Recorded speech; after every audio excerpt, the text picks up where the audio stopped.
오늘 말씀은 가장 큰 원수라도 사랑할 수 있는 표적. 빛과 가장 가까이 있으면서도 가장 어두운 데 처한 사람들이 많이 있죠. 가장 가까이 있는데 왜 어두울까요?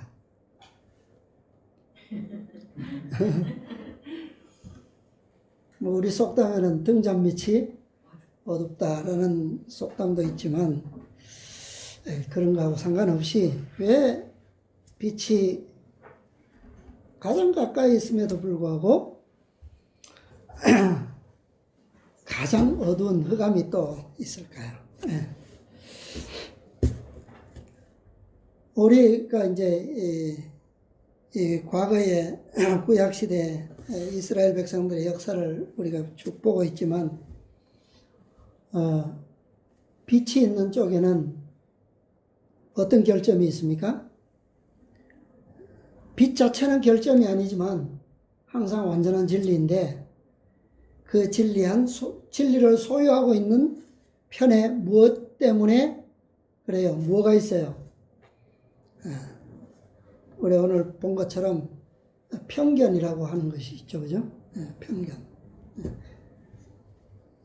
나는 아주 밝은 빛이 있고 예언의 선물이 있고 진리가 있고 그런 것에 대한 편견이 있고 또 가장 가까이 있지만 어두운 쪽에서는 빛에 대한 시기심이 있기 때문입니다. 시기심. 그래서 이 빛과 어두움 두 편은 하나가 되지 못하고 항상 이 원수와 같은 그런 관계를 맺고 있습니다. 우리가 구약 시대의 역사를 보면 유대인과 사마리아인의 관계가 바로 그런 사이죠. 유대와 사마리아는 사실상 백성으로 치면 가장 가까이 있는 그런 백성이고 또 과거에는 한 백성이었고 그러면서도 예수님 당시에는 가장 원수지간이 된 그런 관계죠. 일찍이 불신과 시기심이 이 백성들을 그렇게 갈라 놓았습니다. 지난 시간에 우리가 예수님께서 성전을 정결케 하신 사업과 또 니고데모와의 그 유대에서의 예수님께서 1년 동안 봉사하신 그 기록의 결과로서 유일한 기록으로 니고데모와의 그 진리의 말씀을 대화하신 그 회담이 기록되어 있습니다. 직접적으로 우리가 니고데모에게 일어난 것은 다른 어떤 병자들이나 죽은 사람들이나 이들에게 일어난 것처럼 표적으로 우리가 그렇게 기록되지는 않았지만 그러나 그에게 일어난 또 그에게 예수님께서 말씀하셨던 그 진리의 말씀은 정말 표적 중에 표적인 그러한 진리의 가르침을 말씀하셨어요. 그래서 이 니고데모에게 어떤 진리를 가르치셨습니까? 무엇으로요? 물과 성령으로 거듭나는 표적의 비밀. 그것을 공개해 주셨어요. 그런데 그것을 있는 그대로 직접적으로 말씀하시지 않고 무엇을 예를 들으셨어요? 천년계의 원리, 바람의 역사를 들어서 설명하셨죠. 그러나 이 물과 성령으로 거듭나는 이 비밀, 이것은 사실은 예수님을 그리스도로 받아들이는 모든 그리스도인에게서 모든 사람에게서 일어나야 할 가장 놀라운 표적이 되죠. 놀라운 표적입니다. 경험이에요. 이 표적을 경험하는 사람들은 세상의 모든 사물에 대하여 모든 관계들에 대하여 어때요? 이전과는 다르게, 다른 시각으로 보이고 보게 된다라고 하는 사실입니다. 관계는 새로워지고 또요, 삶의 목표와 모든 행동은 새로운 동기로 말미암아 그렇게 움직이게 됩니다. 니고데모는 비록 그것을 예수님께서 공생애를 하시는 동안에 그러한 모든 역사적인 변화에 대해서 성경적 기록을 통해서 우리는 볼 수는 없지만, 그러나 그는 조용한 가마를 통해서 일어나는 그 성령의 역사를 믿음으로 받아들였습니다. 그는 그리스도께서 돌아가시기 전에는 그분의 제자로서 고백하지는 않았죠. 그죠? 그러나 단 한 번도 그분이 하나님의 아들이요 또 세상의 구주로서 메시아 되심을 그는 부정하지, 불신하지 않았습니다. 거절하지 않았고요. 그러나 그리스도께서 십자가에 달려주셔서 돌아가셨을 때에 비로소 그는 그분께서 그에게 말씀하셨던 그 모세가 광야에서 뱀을 든 것 같이 인자도 들려야 하리니 라는 그 예언이 성취되는 것을 보았을 때 그는 비로소 장성한 그리스도인으로서 자신을 서슴없이 나타냈다라고 하는 사실입니다. 그 예언이 성취되는 것을 보는 그 순간부터 그는 결코 그의 믿음을 숨기지 않았어요. 그래서 그리스도 교회가 이 땅에 굳건히 서고 그 메시아의 복음이 나사렛 예수가 메시아이심을 온 세상에 전파되기 위한 기초로서 그는 교회의 모든 것을 헌신했고 희생했습니다. 그것은 바로 예수님께서 이 진리를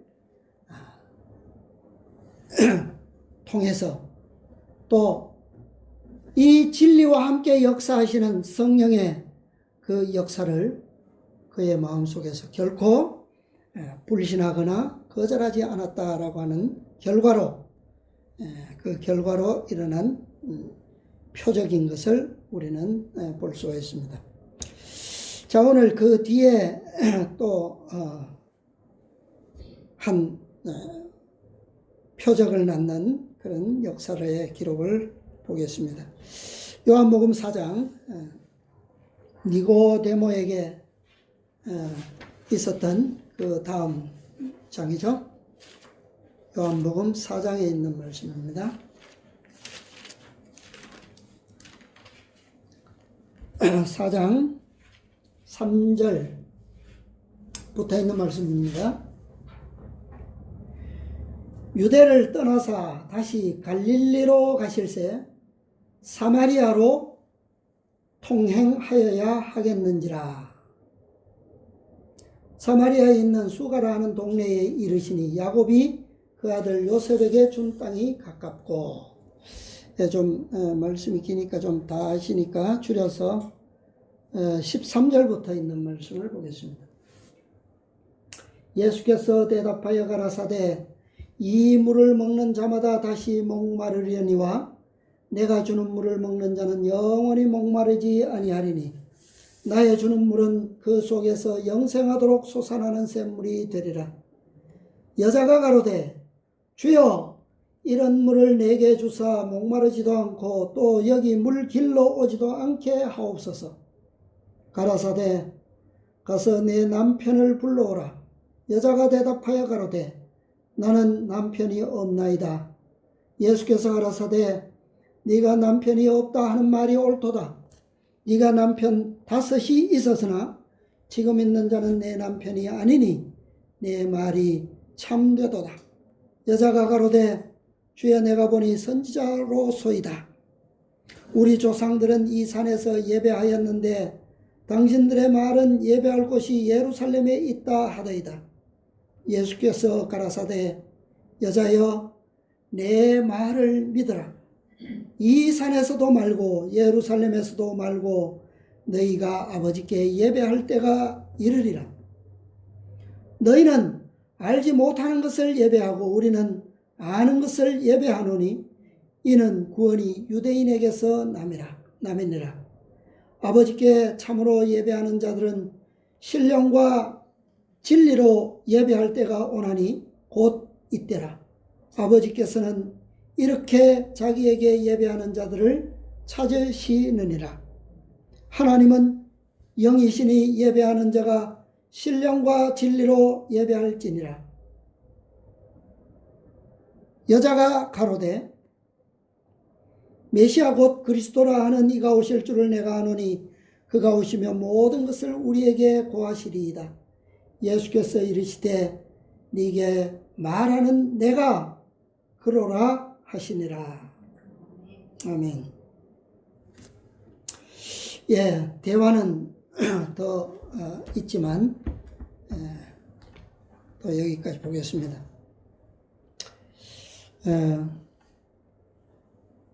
예수님께서는 공생애 동안 유대인들에게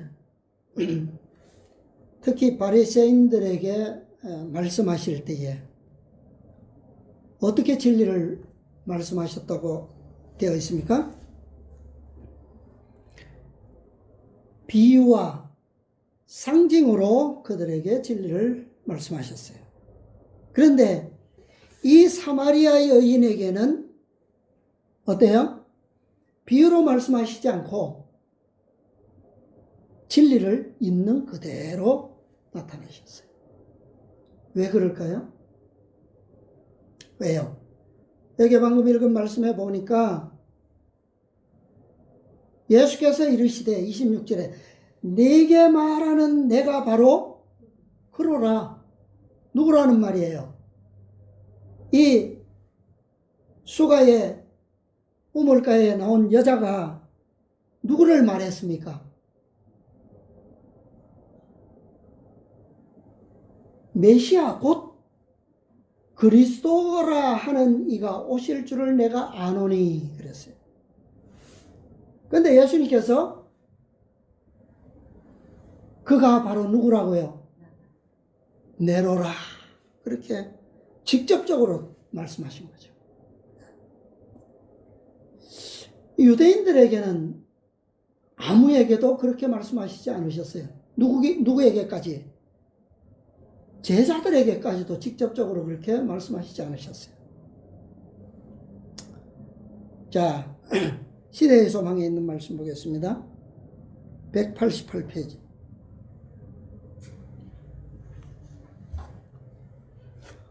왜 예수님께서는 유대인들에게는 사뭇 다르게 이 사마리아 여인에게 대해서는 직접적으로 자신을 나타내실 수 있었는가?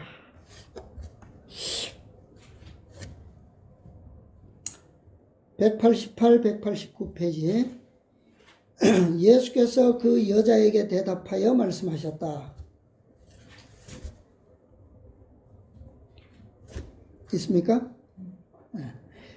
예수께서 그 여자에게 대답하여 말씀하셨다. 여자여, 내 말을 믿으라. 이 산에서도 말고 예루살렘에서도 말고 너희가 아버지께 예배할 때가 이르리라. 너희는 알지 못하는 것을 예배하고 우리는 아는 것을 예배하노니 이는 구원이 유대인에게서 남이니라. 예수께서는 자신은 사마리아인들에 대한 유대인의 무엇을요? 편견을 가지고 있지 않다는 것을 보여주셨다.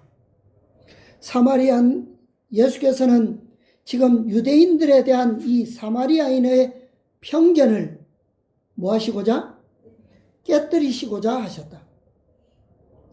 유대인들의 믿음이 우상숭배로 말미암아 부패되었다는 사실을 말씀하시면서 예수께서는 구원의 위대한 진리가 유대인들에게 맡겨졌으며 유대인들 가운데서 메시아가 나오리라고 선언하셨다.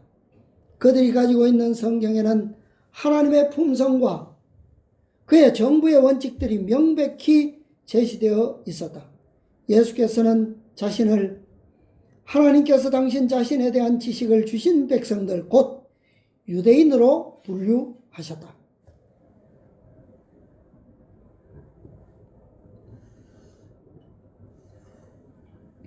예수님께서도 유대인으로서 자신이 유대인이고 또 구원이 어디로부터 난다고요?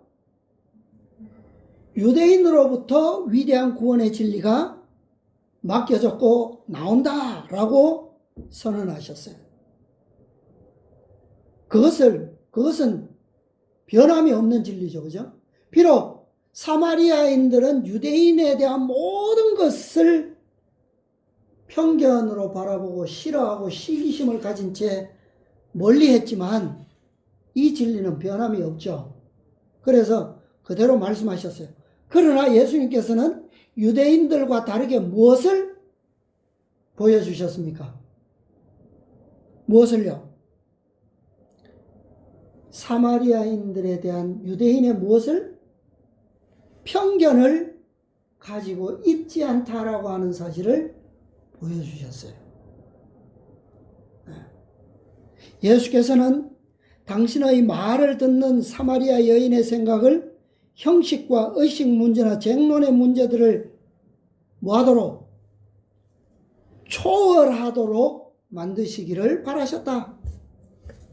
예수께서는 말씀하셨다. 아버지께 참으로 예배하는 자들은 신령과 진정으로 예배할 때가 오니니 곧 이때라. 아버지께서는 이렇게 자기에게 예배하는 자들을 찾으시느니라. 하나님은 영이시니 예배하는 자가 신령과 진리로 예배할지니라. 자, 오늘날 이 진리의 빛을 소유하고 있지만 위대한 구원의 복음을 소유하고 있지만 이 시대와처럼 이 시대에서처럼 무엇을 무너뜨리지 않고서는요, 편견의 장벽을 무너뜨리지 않는 한 이 빛을 가진 교회가 승리할 수 있습니까? 없습니까? 없어요. 무너뜨리지 않는 한 이 교회는 승리하는 교회가 될 수가 없다라고 하는 거예요. 이 그리스도인의 생명의 법칙에 있어서 물과 성령으로 거듭나는 이 경험이 알파인 것처럼, 그죠? 모든 문제의 장벽을 무너뜨리고 일수함으로 신령과 진정으로 예배할 수 있는 그러한 알파도 역시 뭡니까? 동일한 진리를 통해서 가능하다라고 하는 거예요. 그러니까 이 표적으로 말미암지 않고서는 결코 전통과 유전을 극복할 수 없고, 그 다음에 편견의 장벽은 무너지지 않을 것입니다. 이러한 이 최초의 첫 번째로 필요한 요구되는 이 경험을 통해서만 교회는 남은 백성이 되고 남은 교회가 구성될 수가 있다라고 합니다. 이런 자들이 최후에 승리할 교회, 승리하는 교회 14만 4천인들이 될 수 있다라고 하는 거예요. 자, 그 다음에 계속 보겠습니다. 189페이지. 예수께서 니고데모에게 사람이 거듭나지 아니하면 하나님 나라를 볼 수 없느니라고 말씀하셨을 때에 드러내셨던 것과 같은 진리가 여기에도 선언되어 있다. 거룩한 산이나 성전을 찾음으로 사람들이 하늘과 교통하게 되는 것은 아니다. 종교는 외형적인 형식과 의식에 한정되어서는 안 된다. 하나님께로부터 나오는 종교가 하나님께로 인도하는 뭐라고요? 유일한 종교이다. 우리는 하나님을 올바로 섬기기 위하여 어떻게 해요? 성령으로 거듭나야만 한다. 하나님을 올바로 섬기는 유일한 방법이 이것밖에 없어요. 그죠? 왜요? 하나님은 무엇이기 때문에? 영이시기 때문에. 성령으로 거듭나지 아니하면 영이신 그분을 결코 올바르게 알 수가 없어요. 섬길 수가 없어요. 이것은 마음을 어떻게 하며 정결하게 할 것이며 정신을 어떻게 해요? 새롭게 하여 우리에게 하나님을 알고 사랑하는 새로운 능력을 줄 것이다. 이것은 우리로 하나님의 모든 요구에 즐거이 순종하게 만들 것이다. 이것이 곧 뭡니까? 참된 경배이다. 그것은 성령께서 역사하신 뭐라고요? 열매이다. 모든 신실한 기도는 성령에 의해 작성되며 이러한 기도는 하나님께 간합받을 수 있다.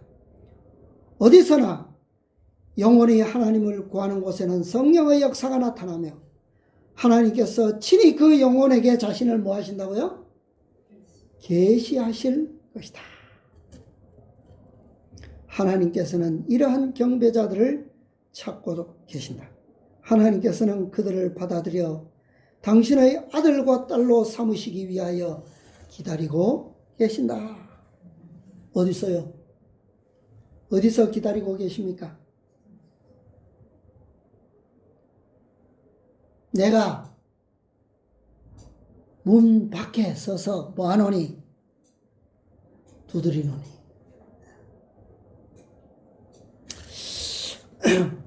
성령의 역사를 받아들이고 그분의 가마를 소멸치 않는 자들에게는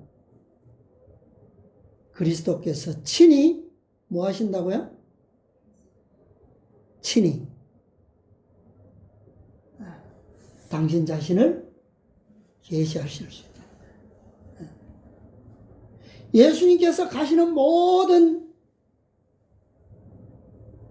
그 사역의 길, 봉사의 길, 그분의 하루의 모든 공생애의 계획은 다 누구의 뜻을 따라 되는 것입니까? 아버지의 뜻을 따라서 되는 거거든요. 그렇다면 그분의 계획 앞에는 항상 어떤 역사가 앞서갈까요? 이사야에게 그 예언이 공개되었죠. 이사야 60장입니까? 61장입니까? 항상 그분에 앞서 그분의 공의의 영광이 그죠? 항상 앞서가신다라고 예언되어 있어요. 그렇게 역사되는 그 역사를, 성령의 역사를 받아들이는, 믿음으로 받아들이는 그러한 심령에는 그리스도께서 어떻게 역사하실 수 있다고요? 친히 계시하실 수 있다고요. 그러니까 성령께서 역사하시는 그대로 믿음으로 받아들이면 거기에는 무엇이 필요 없습니까? 비유가 필요 없어요. 상징이 필요 없어요. 그죠? 왜? 지금은 누가 계시기 때문에. 메시아가 그리스도께서 친히 그들 앞에 계시기 때문에 있는 그대로 나타나시면 된다는 거죠. 예. 왜요? 성령께서 역사하시는, 그리스도께서 가시는 그 앞길에 이미 성령께서는 무엇을 역사하실까요? 누구를? 메시아가 오시기를 믿고 기다리는 자들에게 그 메시아를 역사하시고 계신다는 거예요. 그러면 그분께서 가시면 메시아 되시는 그리스도가 스스로 나타나시면 그건 되는 거잖아요. 더 이상 뭐가 필요 있습니까? 네. 바로 사마리아 여인, 이 여인에게 대해서 그리스도께서는 바로 그렇게 나타나실 수 있었다라고 합니다. 예수께서 이르시되 네게 말하는 내가 바로 그로라, 그렇게 말씀하셨어요. 그러니까 뭐가 다릅니까? 이 사마리아 여인과 유대인들이 뭐가 다른 거예요? 사마리아 사람들은 유대인들처럼 불신과 완고함으로 진리를 왜곡시키거나 뭐 그렇게 한 사람들이 아니에요. 그러면요, 그들은 우상숭배자들로 섞임으로 말미암아 뭐예요? 처음에 그들의 종교는 어땠습니까? 그리심산에 성전을 세웠을 때만 해도 그들의 모든 예배는 괜찮았어요. 그러나 우상 숭배자들로 말미암아 그들은 속임을 당했어요. 왜 그렇습니까? 복음이 이스라엘 사마리아 10지파에게 복음이 위탁된 것이 아니라 누구에게 위탁된 거예요? 유다의 백성들에게 하나님께서 그 메시아의 복음을 위탁하셨기 때문에 그래요. 자, 그 다음에 190페이지 또 보겠습니다. 이 여인의 마음은 깨달을 수 있는 상태에 놓여 있었다. 깨달을 수 있는 상태. 그녀는 가장 고상한 계시를 받아들일 준비가 되어 있었다. 그 이유는 그가 성경의 말씀에 흥미를 느꼈으며 성령께서 더욱 많은 빛을 받도록 그의 마음을 뭐하고요? 준비시키고 계셨기 때문이었다. 네. 비록 그녀는 아까 우리 교과에서 그 동방의 이방인들처럼 비록 작은 빛만을 가지고 있었지만 그 빛에 대하여 어떻게 하고 있었어요? 그 빛이 성취되기를 그는 기다리고 있었어요. 그죠? 그래서 성령께서 그의 마음에 더 많은 빛을 받을 수 있도록 역사하실 때 그녀의 마음은 뭐예요? 새로운 빛이 오면 깨달을 수 있는 그런 준비가 되어 있었다라고 하는 말이에요. 유대인들은 어떻습니까? 빛을 주면 줄수록 뭐해요? 주면 줄수록 무관심에 빠지고 시기심에 빠지고 교만심에 빠지고 더 완고해지는 거예요. 주면 줄수록. 그죠? 그러나 이렇게 준비된 마음엔 빛을 주면 줄수록 어떻게 됩니까? 주면 줄수록 더 풍성해지고 더 밝아져요. 자, 그 문단 넘어가서 다음 문단. 그리스도께서 이 여인에게 하신 명료한 말씀은 스스로 의롭다고 하는 유대인들에게는 하실 수 없는 말씀이었다. 그리스도께서 그들에게 말씀하셨을 때에는 훨씬 더 제한된 말씀을 하셨다. 유대인들에게는 말씀하시지 않으시고 후에 제자들에게 비밀을 지키라고 명하셨던 것이 그 여자에게는 계시된 바 되었다. 아니, 제자들에게도 아직 말씀하시지 않은 비밀을 이 여인에게는 공개하신 거예요. 제자들에게도 훨씬 후에, 이 여인에게 하신 것보다 훨씬 후에 말씀하시면서 뭐까지요? 비밀로 하라고 당부하셨었어요. 얼마나 큰 믿음의 큰 차이입니까? 그죠? 예수께서는 그 여자가 예수의 은혜에 참여하도록 하기 위하여 다른 사람들을 인도하는 일에 그 지식을 뭐 할 것을요? 활용할 것을 아셨다. 이것은요, 빛을 엄청난 비례로 증가시키는 방법이에요. 그렇죠? 네. 빛은 유대인들에게 이 빛을 주신 것은 뭐 하기 위해서 주신 겁니까? 메시아가 과연 그들에게 성취될 때에 그 축복이 누구에게? 만민에게 흘러가도록 하기 위해서 그들에게 위탁하신 거 아니에요. 그죠? 그런데 그들에게는 빛이 증가되면 될수록 그것을 자신들만의 것으로 덮었어요. 점점 빛이 커지면 커질수록 점점 큰 손으로 그 빛을 가려버려요.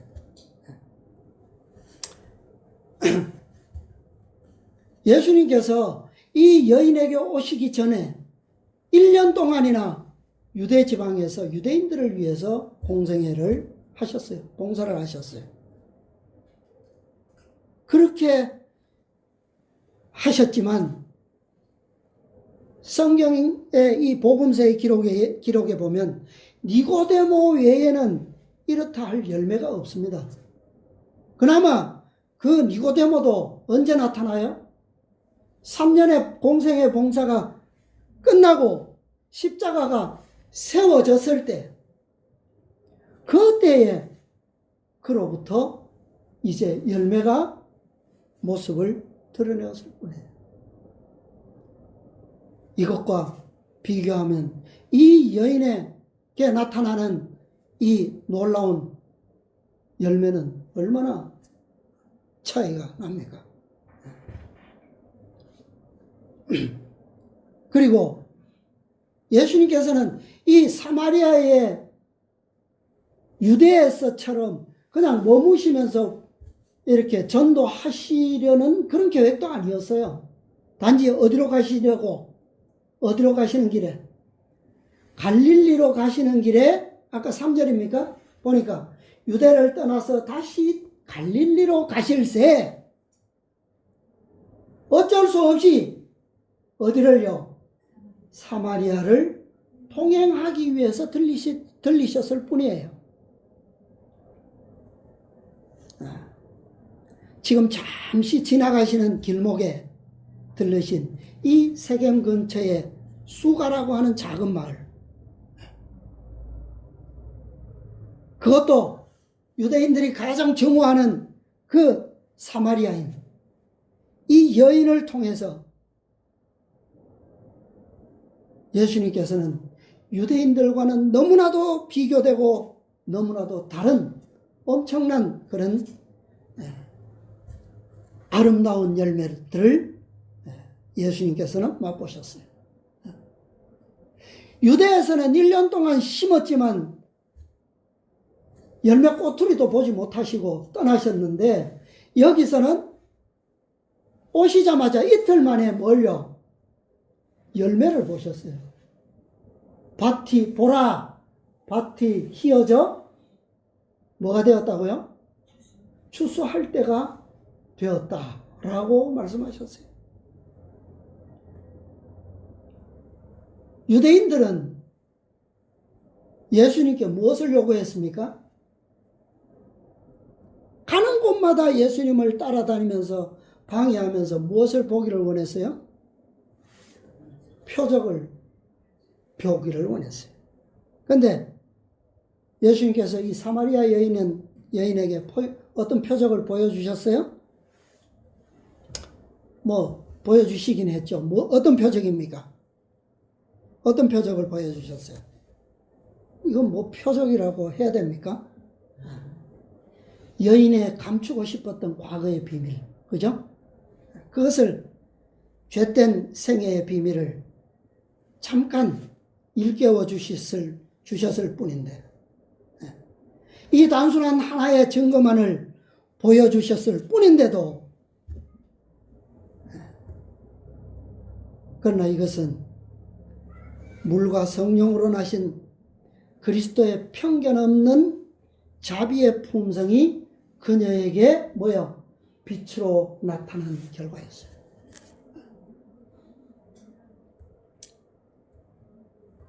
그 여인이 물과 성령으로 거듭난 것이 아니라 누가요? 그리스도께서 물과 성령으로 거듭나셨으므로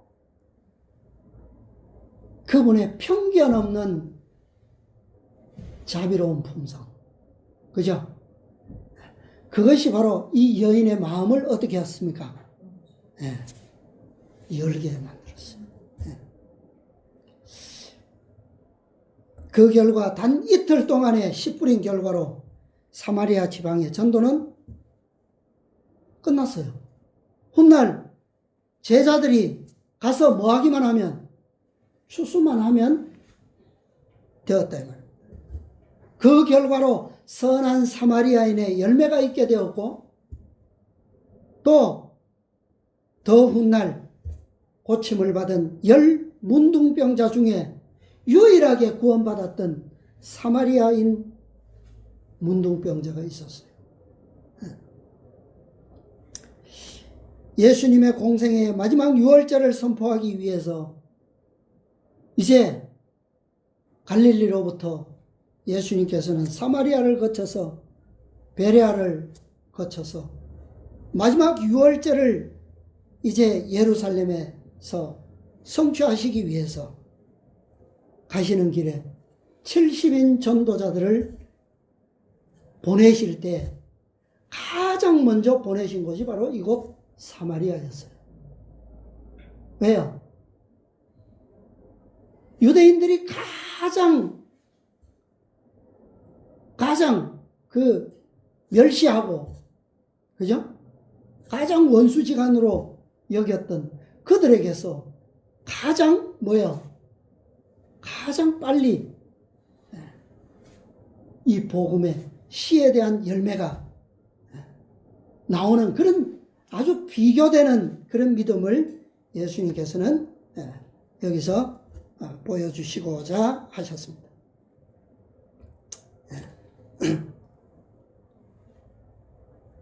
그래서 이 70인 전도자들이 이 사마리아에 갔다 왔을 때 가장 좋은 결과를 얻을 수 있었던 그것에 대하여 복음서에는 기록하고 있습니다. 자, 이 갈릴리로부터 예루살렘으로 향한 이 예수님의 마지막 여행, 이것은 이 70인 전도자들을 파송함과 이렇게 연결되어 있는 사업인데요. 이것은 바로 오순절 이후에 그리스도 교회가 성취하게 될 그런 그 사명의 아주 놀라운 교회의 성장의 모습을 보여주는 그런 역사의 현장입니다. 이러한 놀라운 이 결실의 장면은 예수님의 재림 앞서 있게 될 마지막 시대에도 바로 있게 될 역사적인 사건들을 보여주고 있어요. 예수님께서 이제 예루살렘으로 가시는 마지막 길을 선전하기 위해서 이 역사는 기록되어 있습니다. 왜요?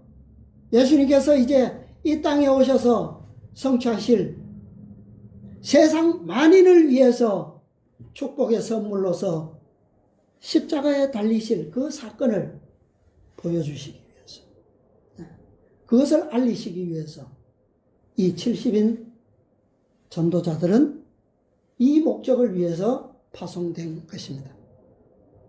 그래서 이제 메시아로 오신 그리스도께서는 유대인뿐만 아니라 사마리아인뿐만 아니라 온 세상 만민들에게 메시아로서 완전히 나타나신 바 되셔야만 하셨기 때문에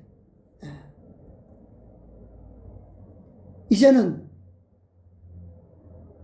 사마리아 여인에게 내가 그러라 라고 하셨던 것처럼 이제는 비유로도 상징으로도 아닌 직접 그분께서 메시아 되심을 온 세상에 증거하셔야 되셨어요.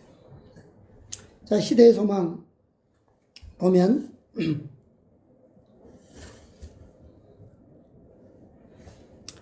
488페이지입니다. 488페이지.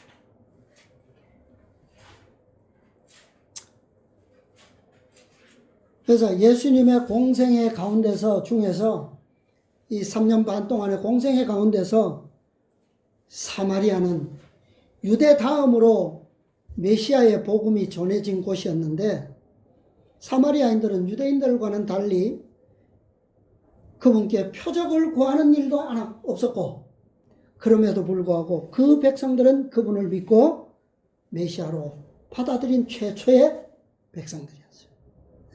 유대인들에게는 나사렛 예수가 그리스도라고 하는 사실이 쉬쉬하는 그런 기별이었지만 그들에게는 사마리아인들에게는 직접 자신을 메시아로 나타내셨던 그런 믿음을 바로 이 백성들이 보여주고 있었다라고 하는 사실입니다.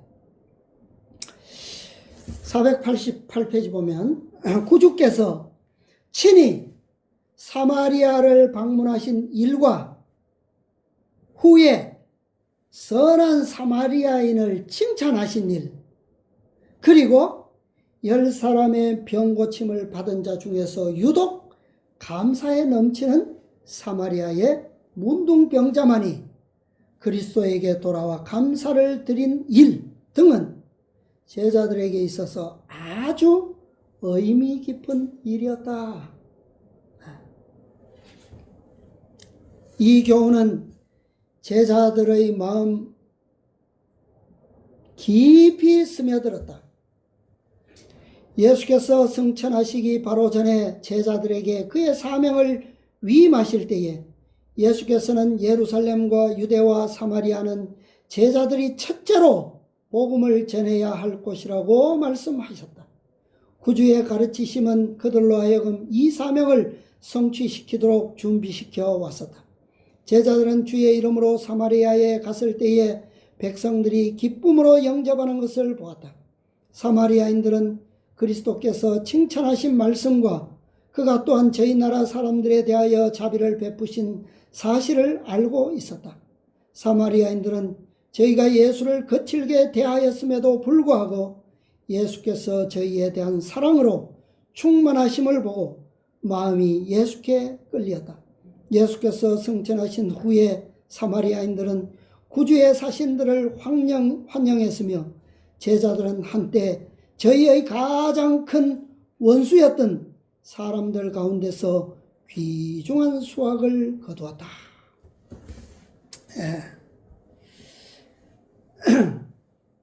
이것은 바로 이른비로 말미암은 초대교회의 열매들이었습니다. 그런데 이것은 이러한 역사는 오늘날 마지막 시대에도 늦은 비의 사명을 통하여 다시 한번 유사한 역사가 있게 될 것입니다. 사마리아와 같은 이 도시의 백성들을 위해서 가장 먼저 큰 외침의 음성이 들리게 될 것입니다. 비록 하나님의 백성으로서 일찍이 택함을 받았지만 우상숭배로 말미암아 속임을 당했던, 기만당해왔던 그러한 백성들, 말씀을 잃어버린, 그 다음에 메시아의 특권을 잃어버린 백성들이 있어요. 그들에게 이 큰 외침의 음성을 통하여 다시 한번 부르심을 받게 될, 특권을 받게 될 것입니다. 자, 그 다음에 489, 490. 참된 증인은 볼지어다 내가 문 밖에 서서 두드리노니 라고 말씀하신다. 하나님의 말씀이나 혹은 그의 사자들을 통하여 주어진 모든 경고와 책망과 탄원은 마음의 문에서 두드리고 있는 두드림이다. 어떻게 대단한 표적과 이적을 통해서 오는 것이 아닙니다. 오늘날 주어진 모든 말씀이, 모든 경고의 기별들이, 모든 책망의 기별들이, 모든 탄원의 호소들이, 예언들이 다 이렇게 우리의 마음 문에서 그분께서 두드리고 계시는 그런 음성입니다. 들어가기를 간청하는 음성은 예수의 음성이다. 두드릴 때마다 그것에 유의하지 않는다면 열려는 마음은 점점 더 약해진다. 오늘 무시했다면 성령의 감화는 내일은 오늘처럼 강력하지는 못할 것이다. 심령의 감수성은 점점 둔하여져서 인생의 짧음과 내세의 위대한 영혼을 잊어버리는 무서운 무감각에 빠지게 된다. 심판 때에 우리가 정죄받게 되는 것은 오류 가운데 빠져 있었다는 사실 때문이 아니요, 무엇이 진리임을 배울 수 있도록 하늘에서 주신 기회를 등한히 한 사실 때문일 것이다. 주어진 작은 빛들에게 유의하고 섬세하게 반응한다는 것, 이것은 놀라운 표정입니다. 놀라운 이적이에요. 그것은 우리의 마음이 어떻다는 겁니까? 성령의 역사에 대하여 점점 뭐하고 있다는 증거입니까? 점점 살아나고 있다는 증거예요. 그러나 두드릴 때마다, 기별이 전해질 때마다, 음성이 들릴 때마다 그것을 유의하지 않게 된다면 어떻게 된다고요? 감수성은 점점 둔해진다고요. 결국은 어떻게 된다고요? 결국은 완전히 닫혀져요. 오늘 교과에 분명하게 말씀하고 있지 않습니까? 문은 영원히 닫혀버리는 거예요. 결국은 성령은 어떻게 하실 수밖에 없어요? 떠나실 수밖에 없게 되는 거예요. 그것이 바로 촛대가 옮겨진다라고 하는 의미예요. 그렇게 큰 증거가 와도 나중에는 아주 결정적인 증거가 왔음에도 불구하고 그것을 뭐 할 수밖에 없어요. 이제는 증거가 더 크니까 그분을 뭐 하는 길밖에 없어요. 죽이는 길밖에 없어. 침묵시키는 길밖에 없다는 거예요. 그러나 그들이 처음으로부터 왔던 그 작은 소중한 증거의 빛들, 목자들이 와서 증거했을 때, 또 동방박사들이 와서 증거했을 때, 그때라도 그들이 뭐 했더라면, 그 기별에 유의했더라면 그들은 그들의 심판을 스스로 선고하지는 않았을 거라는 거죠. 네. 자, 그 다음에 485페이지입니다. 되돌아가서 앞으로 가서 485페이지. 모세가 광야에서 뱀을 든 것 같이 인자도 들려야 하리라. 모든 이스라엘 백성들의 눈이 그들을 치료하기 위하여 세워진 상징물인 높이 들린 뱀을 쳐다보아야 되었던 것처럼 모든 사람의 눈은 잃어버린 세계의 구원을 가져다 준 희생 제물인 그리스도에게로 이끌려야 한다. 오늘 우리에게 이 빛이 계시록 18장 천사의 기별을 통하여 이 빛이 마지막으로 우리에게 이르러 왔고 열려졌고 두드림을 통해서 증거되었던 것처럼 우리는 이 빛을 어떻게 해요? 너희는 세상의 빛이라. 세상에 비춰야 돼요.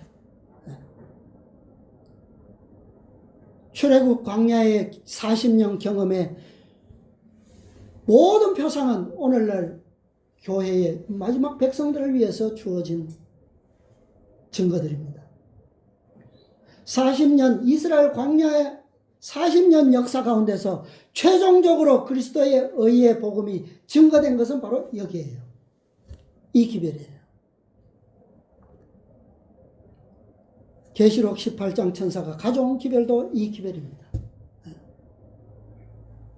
믿음으로 말미암는 그리스도 우리의 의. 이 기별은 완전한 선물이요, 완전한 구원이요, 완전한 의예요. 자, 마지막으로 한 말씀 읽고 마치겠습니다. 실물교훈 415페이지. 실물교훈 415페이지.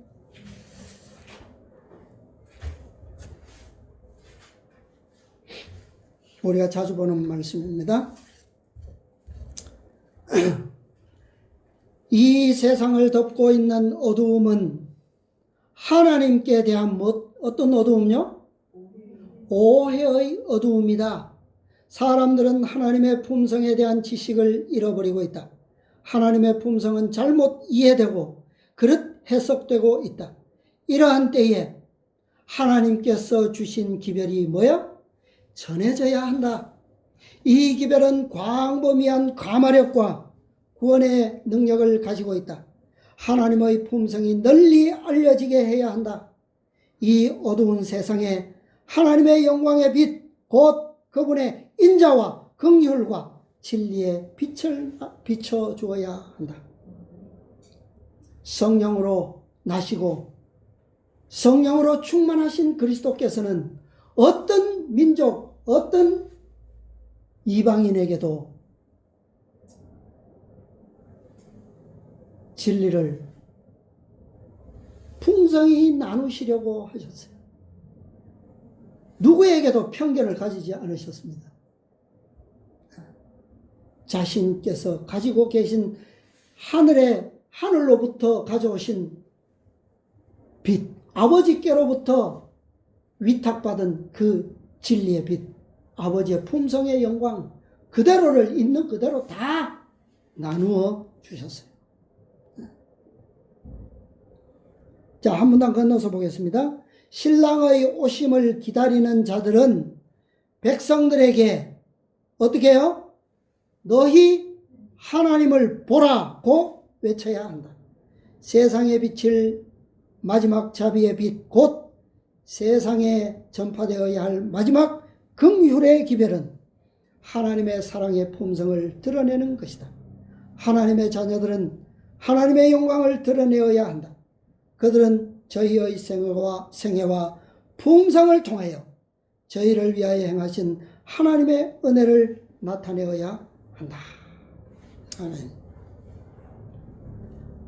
오늘날 마지막 계시록 18장 천사의 기별을 위탁받은 백성들, 그들은 하나님의 영광스러운 품성의 빛을 소유한 자들입니다. 그들이 이 빛을 따라 살 뿐만 아니라 어떻게 해요? 이 빛을 나눌 책임을 위탁받은 거예요. 예수님께서 만민의 구주로서 이 땅에 오셔서 아버지의 품성을, 아버지의 의를, 아버지의 구원을 세상 만민에게 그대로 증거하시고 성취하셔야 하셨던 것처럼 오늘날 물과 성령으로 거듭나는 백성들의 사명은 바로 그리스도께서 이루셨던 공생애를 통하여 세상에 나누시려고 하셨던 동일한 구원의 복음을 증거하는 사명입니다. 세상으로부터 사여진 어떤 장벽도 이 방법으로만 깨어질 수 있어요. 무너질 수 있어요. 오늘날 우리는 이 우리가 외국에는 잘 모르지만 한국만큼은 정말 이렇게 밝은 빛을 가지고 있지 않습니까? 그러나 어때요? 우리의 가장 가까운 우리의 동포. 저 북한에는 어떻습니까? 얼마나 어두워요. 그죠? 근데 그들도 우리의 한민족이고 옛날에는 어때요? 이 복음이 여기서부터 시작된 것이 아니라 어디로부터 왔습니까? 중국으로부터 해서 북한 평양으로부터 해서 이렇게 내려왔던 빛이에요. 그러나 그들은 그 공산주의라고 하는 우상 숭배자들을 통해서 이 복음을 다 그저 감추어진 바 되었잖아요. 이 음성이 어디부터 울려 퍼지겠습니까? 이제 늦은 비가 내리게 되면 그런 장벽을 무너뜨려서 그들에게 가장 먼저 이 외침이 들려지지 않겠어요? 하나님의 섭리는 아마 그럴 거라고 봅니다. 우리 한국 땅에는 이제는 정말 어떤 개신교회나 이런 백성들이 아니고서는 재림교회 안에서는 이제는 이 음성이 들려져도 어때요? 나올 백성들이 거의 없다고 봐요. 그래서 우리는 정말 이제 큰 사명을 위하여 이것은 이제 추수의 때를 위해서 준비된 사명이고 또 그런 역사입니다. 우리 모두 주의 성령으로 충만케 되시고 또 우리에게 위탁된 이 재림의 놀라운 진리가 이 예언들이 우리의 마음에 풍성하게 확장되어서 정말 이제 이 사명의 날이 보내질 때에는 우리가 정말 주님의 오심을 위하여 온 세상을 땅에 빛으로 환하게 채울 수 있는 그런 모든 우리의 심령들이 함께 되기를 간절히 바라면서 오늘 말씀을 마치겠습니다.